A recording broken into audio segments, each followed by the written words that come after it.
ఇంకో మాట ఈ ప్రభుత్వాన్ని ఈ నల్లగొండ సభ నుంచి నేను హెచ్చరిస్తా ఉన్నా. ఇవాళ గోదావరికి ప్రధానమైన ఉపనదే ప్రాణహిత నది. ఇవాళ కూడా 5,000 క్యూసెక్లు నీళ్ళు వస్తూ ఉన్నాయి. అవి ఎత్తిపోయాలి, ఎల్ఎండి ఎంఎండి నింపాలి, రైతులకు నీళ్ళు ఇవ్వాలి. కానీ ఏం చేస్తాను, మేడిగడ్డ పోతాము, బూరుగడ్డకు పోతాం, బొందలగడ్డకు పోతాం. ఏ తోకమట్టున్నది మేడిగడ్డ అక్కడ. మీ బండారం బిడ్డ ఈ స్టేజ్ మీద కూర్చున్న నాయకుల మీద అవుతున్నాము. ఈ అసెంబ్లీ అయిపోయిన తర్వాత మేము కూడా అడిగి పోతాం, మీ చరిత్ర మొత్తం ఎండగడతాం. ఓ లంగ చేత పెట్టి పోయిన ప్రభుత్వాన్ని బదనాం చేయాలి, బట్టగాల్చి మీదేయాలని మేము మేడిగడ్డ పోతాం. ఏం బిక్తాం మేడిగడ్డ కాడ పోయి? ఎందుకు పోతున్నావు మేడిగడ్డకు? దమ్ముంటే నీళ్ళు ఎత్తిపోయి, నీళ్ళు ఉన్నాయి కాబట్టి డ్యామ్ పెట్టి కూడా నీళ్ళు ఎత్తిపోయచ్చు.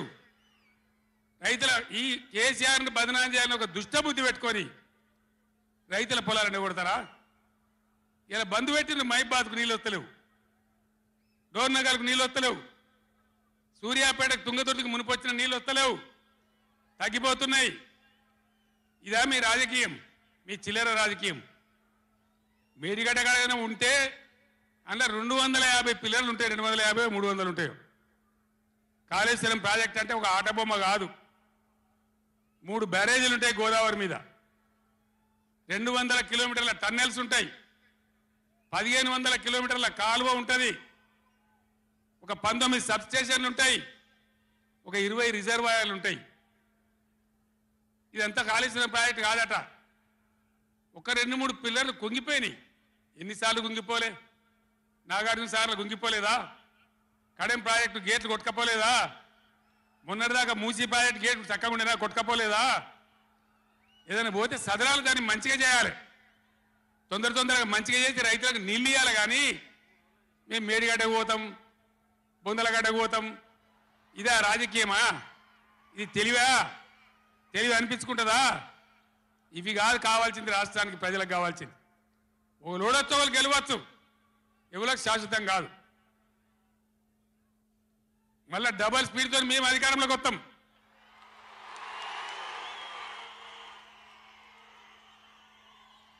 అప్పుడు మేం గిట్లే మాట్లాడన్నా, ఈ పద్ధతి అనుసరించన్నా? మిగిలితారా మీరు నశంలకు కూడా?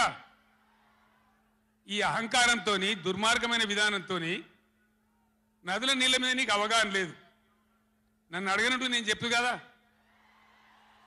అడిగే సంస్కారం ఉంటుందా, తెలివి ఉంటుందా? అన్నా ఏం దగ్గర ఇట్లా అంటాను, కేఆర్ఎంకి అప్పచెప్పమంటాను, ఏం చేయాలి? ఈ పొన్నాల లక్ష్మయ్య గారు ఉన్నాడు, హరీష్ రావు ఉన్నాడు, నేనున్నా, కడియం సిఆర్ ఉన్నాడు, నీళ్ళ మీద పనిచేసిన వాళ్ళు ఉన్నారు. ఎవరిని అడిగినా చెప్తుంటాం కదా. మీకు తెలివి లేకపోతే అప్పచెప్పుడు, ఆగమవుడు, బడ్జెట్ ఆపి తీర్మానం పెట్టుడు.